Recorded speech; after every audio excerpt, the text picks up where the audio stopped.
There we go. Boom. Office Hours, episode number 44. I'm Big Sto. Nora is that way. I'm so tired of pointing in the wrong direction. She's that way. Nora, how are we doing? I'm good. I'm excited about today's conversation, which is all about mental health and redefining failure. So if this is your first time to Office Hours, we have a ton of episodes and there's a whole series about mental health and creative entrepreneurship because it's hard. It's hard and mental health is real. And there's a lot of like platitudes that people throw out there. And sometimes that shit just doesn't apply or isn't practical for those of us who like work for ourselves and are creatives and are just trying to hustle. So definitely, if you don't check anything else out, go check out those. But today we're talking about failure and what that means and who gets to fail and how it looks different for so many of us. So welcome to Office Hours. Yeah, absolutely. Definitely hit the subscribe button. We are really trying hard to hit 500 subscribers, as that will give us more tools, I guess, to reach you all. Between links, pictures, flyer, all this stuff, it unlocks so much for us. So please, if you haven't yet, please subscribe. Sorry, Sto. Only because I don't know if people know, like when you reach a certain number of subscribers on YouTube, right. It opens up like a part of YouTube that we wouldn't have had access to otherwise. So that's why we're like pushing the 500. So you can subscribe, but you can also share it with your friends. You can comment because that like boosts the algorithm. But yeah, that's why 500 is like a magic number for us, because if we reach 500, then that opens up like the community tab on YouTube where we can share a bunch of stuff and just build more community and engagement. So the method. Yeah, absolutely. So episode 44 is all about redefining failure. And I guess kind of the best place to start is like, what do we necessarily deem as, I guess, failure as a definition? Because I think for all of us, especially in the creative space, right, like we are constantly dealing with some sort of rejection or criticism, like you mentioned in the description that you should check out below. But how do we define failure? And then I think from there we can kind of transition into how do we, redefine it. I mean, I think the like general definition, right? Just real quick, shout out to Serial Sensei, who is screaming at the new work equipment. But we're glad. I know, for real, good luck. I'm glad that you're here with us. And y'all feel free to introduce yourselves, like use the chat. That means a lot to us as we're talking. Okay, hold on. I'm so sorry. One more second. One more thing. All of you that are watching this have probably dealt with some type of rejection or what you specifically deem to be, failure or whatever. So if you can leave that in the comment section, we will be in the comment section, obviously, like commenting back and stuff like that, because I think it's a good basis for conversation. And I have a couple questions for Nora, actually, as we kind of go through this, kind of talk about that. Because I think as we understand, like all of us have dealt with this. So it's not the end all be all. So, okay, let's go over, let's define what failure is. Sorry. So I don't actually think that failure is a real thing. Mm-hmm. So like failure really is about perspective. And if the simple baseline is failure is when you don't do what you think that you're supposed to do. Sandroid says failure is not getting the intended result from your efforts.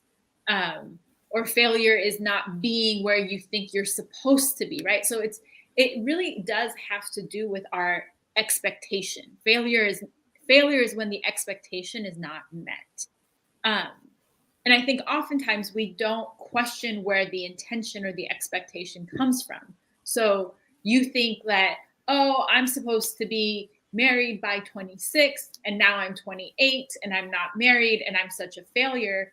And you think that that's true, but you don't stop to question, where did this like arbitrary limit of 26 come from? Or, where did my idea of what this was supposed to be come from?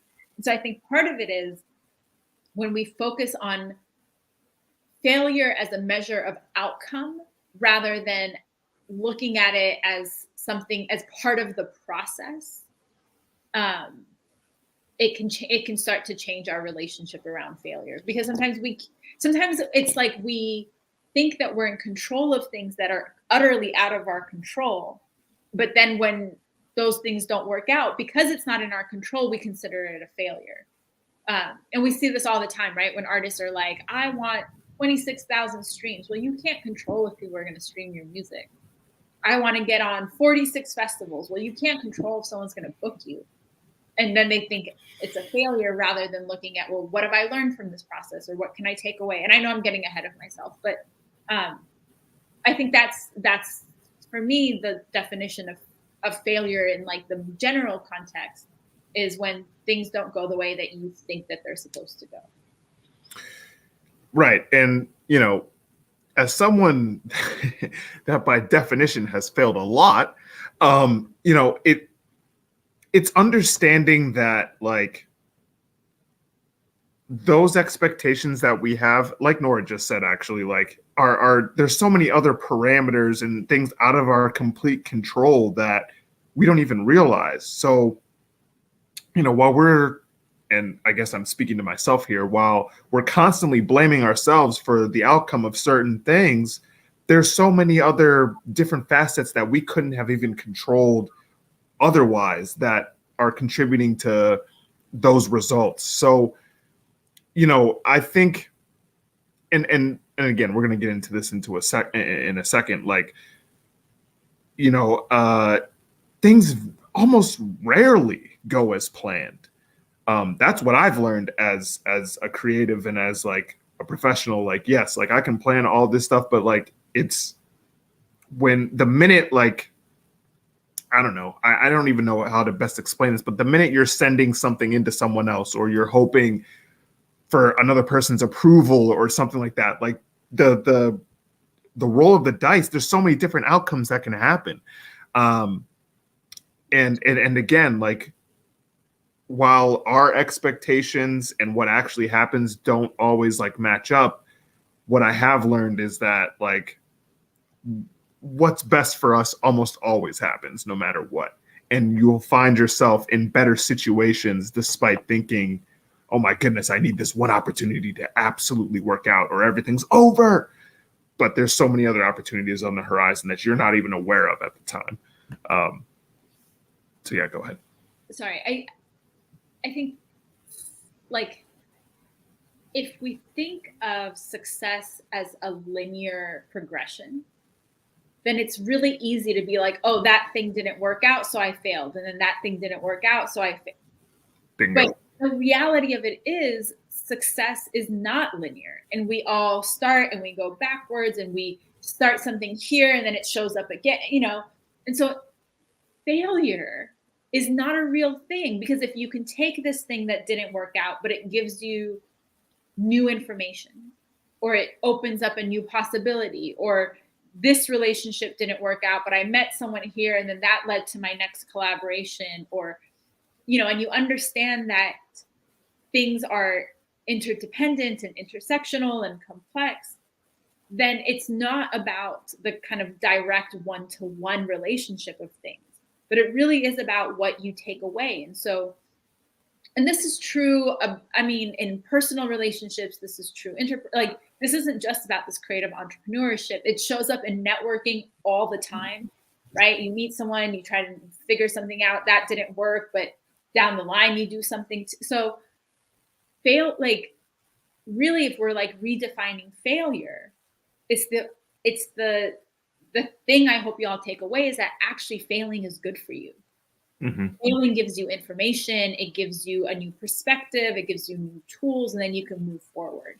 I think one of the things that we don't acknowledge, though, and I think is part of why like it's so hard for people to fail, is because we receive so many messages about what failure means for people. And it's very different for me as a woman of color or you as a Black man to fail.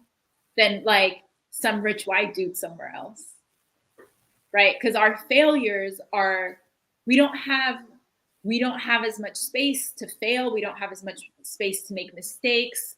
Our errors are projected onto everybody. Like if I make one mistake, they're like, well, see, that's why women shouldn't work in hip hop, right? It reflects on everybody. Or, well, see, that's why we can't ever invest in another Black-owned business again, or, you know, whatever it might be. And so I do think it's important to say, like, as much as we're saying failure is good for you, I also do think it's important to recognize that we all have different, like, we don't all have the same permission to fail, and the consequences are different for some of us than for others. And I think that's part of where like the risk aversion and the anxiety and the fear comes from, is I might not, you know, people might keep giving Amazon money even though Amazon is not making money. I might not get that second chance. You might not get. And so I want to acknowledge that, because that's just as much part of this conversation as everything else is. But it's also saying that you have to give yourself that permission to mess up or trust in yourself or whatever it might be. And that's not to say, like, I think with especially these series, it's very easy to like watch these and be like, oh, like I'm supposed to be confident or whatever after fail. Like, we're not saying that like you shouldn't feel anything after a supposed failure. You know what I mean? Like, emotions are real, feelings are real, and stuff like that. Like, but I think with this episode specifically, we're trying to take like those instances of supposed failure, because that's the thing. Like, it's all of us, and again, I'm going to ask Nora a question here in a second to kind of make this point. But like, when you're like, just because you have failed does not mean that you're not a professional. That doesn't mean that you're not going to succeed. It doesn't mean that you're not going to have other opportunities. And like, listen, again, speaking to myself here, like, it's like there's so many times where we've gone into opportunities thinking like, oh yeah, definitely nailed that, like got it, but then it doesn't work out. Or, you know, again, there's just so many different examples. I can pull out a billion of them. Whether you submit a song and they don't cover it, or or they don't put it in a playlist, or you send your album and they don't cover it or whatever. It's very easy to take that and be like damn, like that's a failure, and that's something that like maybe my music isn't good enough, or maybe I'm not good enough or whatever. But that's not the case. And again, honestly, especially in the case of submitting music, that goes back to the point that Nora made earlier of just like, there's so many other factors that go into even getting to the point of someone hearing your music. So blaming yourself, which is easy to do. It's so easy to be like, damn, like they didn't cover my track, like I must be garbage. But like, when you think about it, when you think about the fact that there are thousands of other songs, there's only so many writers that in a lot of cases are not getting paid to cover that music and stuff like that, from their editors, not from the artists, from their editors that should be paying them. There's all these other factors that go into it. So, you know, putting it all on like, damn, my music must not be good enough, it logistically and logically doesn't make sense, because there's so many other factors and things going on. Is there a time, Sto, where you thought you had failed and it turned out to be really good for you? I mean, as much as, you know, definitely in the moment, like I'm always, you know, hard on myself or whatever, but the majority of my failures, like I would not be here right now, like had certain things not fallen into place, whether good or bad, the way that they did. So, you know, and even from job opportunities, like there's things where it's like, oh damn, like that would be super sick. But, you know, you look back and it's like, okay, wait a minute, maybe that wasn't what was best for me at the time, or best to support my family and stuff like that at the time. So I think there's so many instances, just like in general, just as you go through life, like it's so easy to be like, oh damn, I failed, like it's over, that's it, like I can't believe this, like oh my goodness, like everything's gonna fall apart. But a lot of times, like we're still here, you know what I mean? We're still pursuing what we want, we're still going for our dreams, and it's not always the exact same consequences, of course. But I think when we consider consider that rejection or failure to be the end all be all. I think that's where like I think the biggest problems lie, because just a couple of days or a week or a month later, there are more opportunities right there, ready to go. Yeah, I mean, I think about like in organizational development theory, there's a concept of success as being measured by, did we do what we set out to do? So outcomes, do we still like each other? So relationships. And then 3, do we like how we came about this, which is process. And so there's something about like, again, if we think about success as only this like linear way of thinking, it also takes out so many opportunities for other things. Mm-hmm. Right. And so as like early career artists, a lot of you are, there's so many things that can benefit you. So if you can take the opportunities where they come, it opens up all these possibilities. So yeah, maybe you didn't get booked, but you met someone and then you can nurture that relationship, or you learn something. And I think one of the things a lot of times we culturally talk about is like, quitting is for losers. Don't quit. Only like that's weak. Y'all, quitting is great for you. If something like, it takes a lot of courage to walk away from something that's not serving you. To try something and say, you know what, I'm going to try something different. And because I see, we see this in like big ways, but we also see these in small ways, right? People Absolutely. are afraid to take risks on social media content, or people are afraid to send out that newsletter, or people are afraid to put themselves out there. And in some ways it is a fear. If we start to associate fear of failure with fear of rejection, that those two things are kind of similar, you start to see the ways that like protecting yourself from not failing or not being rejected holds you back.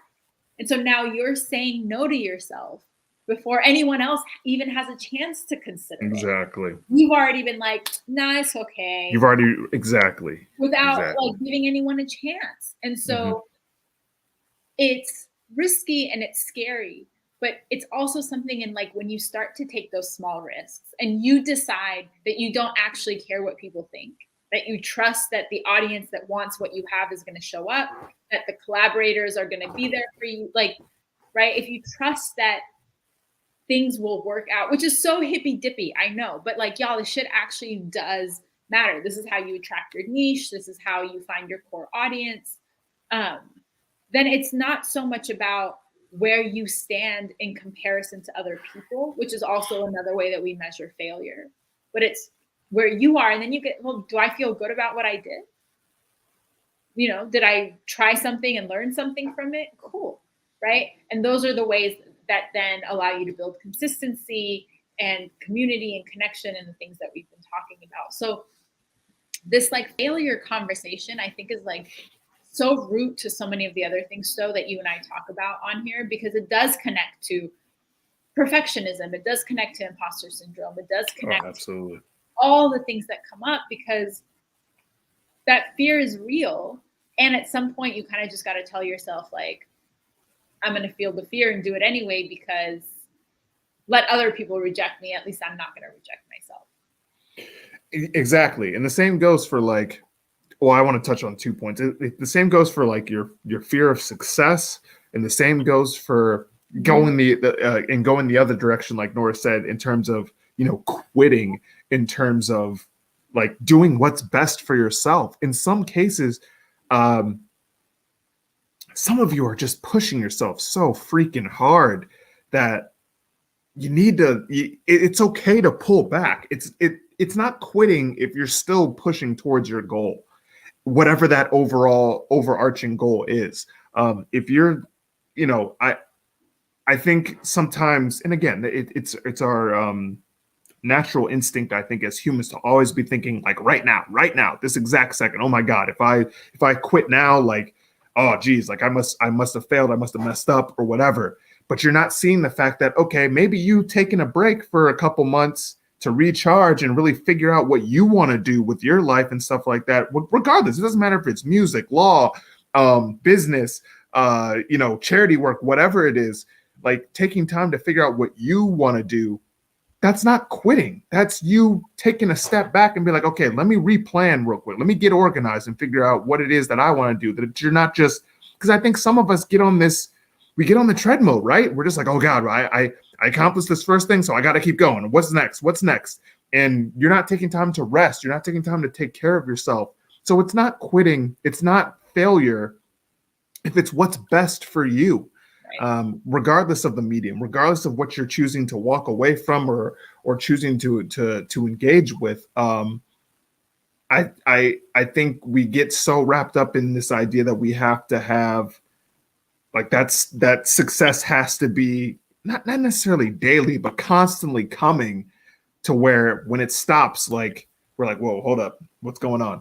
So it's okay to recharge. It's okay to do what you got to do to figure out what you want to do in your career. It doesn't have to be all centered around, like Nora said, comparisons and all this other metrics that we've set up over the years. Right. Well, and it's okay to change your mind. Like, that too, right? You could be halfway in something and decide, no, it's not what I wanted, or I don't like it this way, or I want to change the color, or I want to change, like, it's perfectly fine. And I think part of the problem is we compare ourselves to successful mainstream artists, but we don't see the labor that they have support in. We don't see the infrastructure, we don't see all, right? It's that all we see is the tip of the iceberg. Right, there's that lane. so much under there that is invisible to us. So we think we have the full story at the tip top, and then we compare ourselves to that. And then now are setting up an impossible comparison. And then we get hard on ourselves because we didn't do the same thing that fucking Beyonce did, or the same thing that MF Doom did, or whatever. And that's an impossible standard. And so a lot of this is also about remembering that you're not in competition with anyone. You're not on anyone else's timeline. You're not on like the more it really honestly, it's like about the relationship with yourself and trusting that what you have is dope. And sometimes you're going to mess it up, and that's okay, because there's like, I keep saying it, but there's value in messing up. There's value in getting it wrong. There's value. Like, I applied for a job a while back. They didn't hire me, but the person who interviewed me, he and I became friends. Now we have like weekly check-ins where we talk about stuff. He invites me regularly to speak at the company that he works at. So I'm doing speaking gigs. And then they have a new opening now that he reached out to me and was like, I told him you're going to apply, send your information. So like, I didn't get the job that I had initially applied for. Is that a failure? Maybe by like traditional constructs of that definition. But look at how much else that I didn't even know was available to me. Look at how much else I got out of that situation. So, and I would be curious for folks who are watching with us today or watching afterwards. I would love to hear those stories from you of like, when did you think you failed? And then that shit turned into something like better than you ever expected or better than you anticipated. Because I think those stories, I think part of social media is we only get like the linear happily ever after. And right. I would love to hear like your detours and the places you like. I think it's important that we share those stories with one another, because that's part of how we normalize failure. And really, really what we're talking about, right, is destigmatizing failure. And giving people, like, making it okay to say, yeah, that didn't work out. Nah, that failed. That sucked. That didn't. I would love to hear those stories from people. Yeah, and you kind of answered the question that I was going to ask you anyway, was that like just there are so many instances, I think, excuse me, where we think we failed, or, again, we've applied for a certain position or, expected a certain experience or whatever. And we think that because it didn't go that way or as planned that we failed, when in reality, like, there are so many lessons to be picked up, and then wherever you end up going next, like, you're taking everything that you've learned. And again, like I said, I the other part of this conversation I want to make sure that's like a part of this as we're recording it is just that like both myself and Nora have failed or whatever. We've been rejected. We've been criticized. Like I think there's always this kind of misperception, I guess, that like, oh, well, if you're at a certain level or whatever, like it must be easy going. Like, no, it's really not. Like it's a constant journey and a constant, I guess, kind of tackling like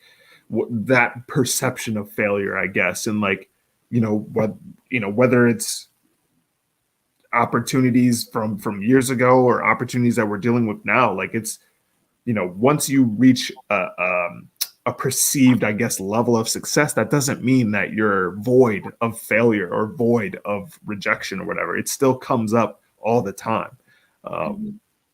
Even from the people that I think some of us like romanticize, like, oh my God, Beyonce, there's no way she's ever failed. Like, are you kidding me? Like, there's so many examples of times that she's been rejected, and other artists that are probably your faves that have been rejected in even the mainstream space, whether it's the record labels that people are coveting or whatever. Like, no one is void of perceived failure, I guess, is what I'm trying to get at.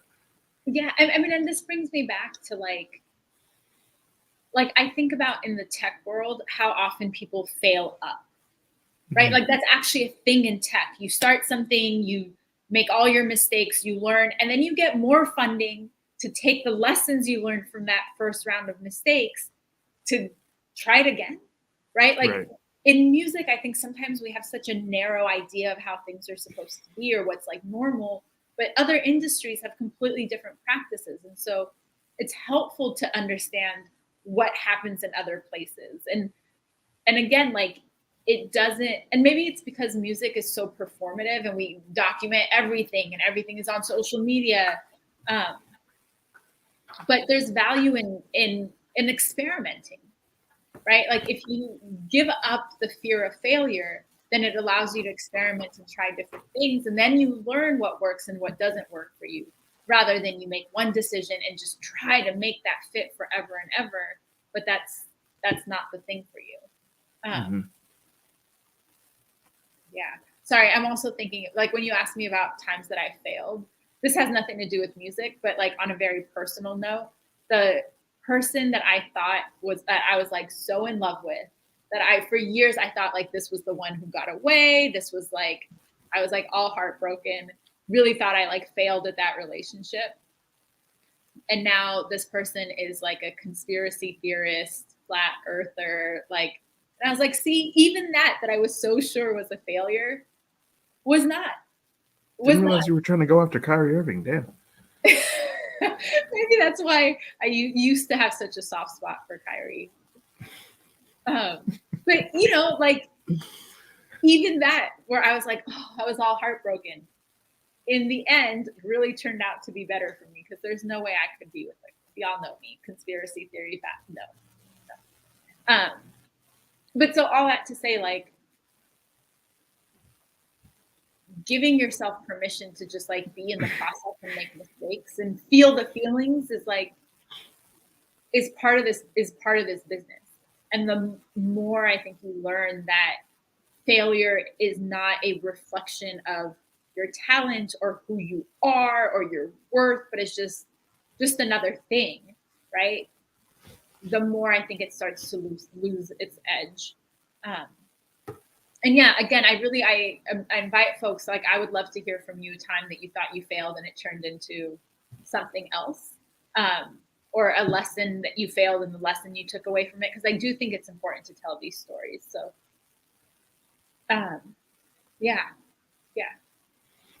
Yeah, absolutely. And leave it in the comment section. If you're watching this down the line, like leave your stories in the comment section. I just realized that we don't use the pinned comment, so maybe we can figure out how to leave some of our stories down there. Because again, I think a lot of it is just like a lot of us are on the I mean, I don't want to say same field, but like again, failure is not something that like again, even us are void of. Like we've all seen it.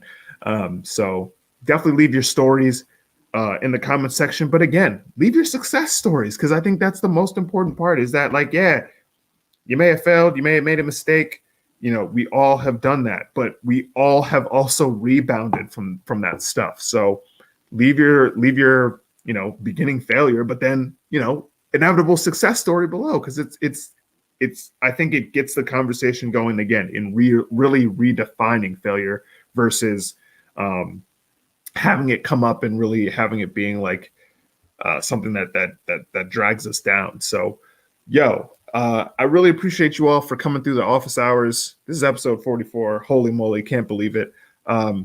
Definitely please subscribe. We're really trying to hit 500 subscribers. The comedy, what is happening? Community tab allows us, I mean, there'll be comedy in the community tab. I promise. I got some jokes for you, I promise. But the community tab really allows us to connect with you all and give, and not just like, you know, it's one thing for us to upload videos, but it's another thing for us to really share links and really get the conversation going. Because it's not, the thing is with office hours, it's not just about me and Nora. It's really not. Like, it's about you all that are watching and what you're all working on. And so we really want to bring that community facet to what we do. So definitely hit subscribe, share it with your buddies. And again, leave those comments. Let us know what's up. Oh, my bad. I should have tossed it to you first. Sorry. I'm just, I'm like a little burnt out, and yeah, same. And I feel like I can't like fix my face today. Yes. Also, rest, take a break. Don't burn yourselves out. Sto and I are here for you. Thank y'all for rocking with us. So many episodes, so many office hours. We'll see you next week. We definitely will. All right, everyone. Drink some water, get some rest, get a damn website and a newsletter, I guess.